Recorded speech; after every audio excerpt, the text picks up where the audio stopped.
Merino wool is built for the wild. But even the best fibers meet the occasional snag. This stitch repair is a fast, on-the-go fix, so you can get back on the trail.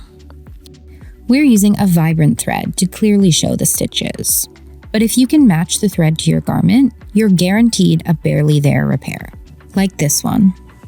Thread your needle and tie a knot at the end. We begin from the reverse side of the fabric and bring the needle through the material about 1 centimeter below the bottom edge of the hole.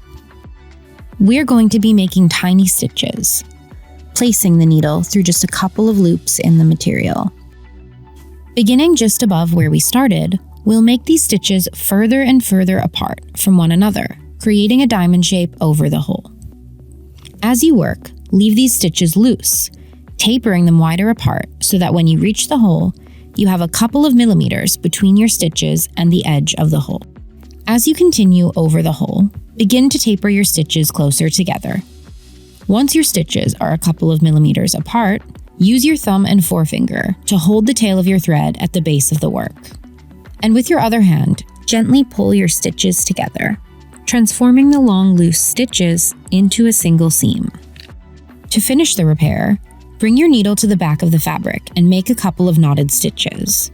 By placing your needle through the ends of the material, through the loop of thread created by your stitch, and pulling to secure. Trim the threads and your repair is complete. You can help the repair blend into the material by lightly ironing over the surface. That's all it takes to keep your merino wool moving. Because to repair is to rewear.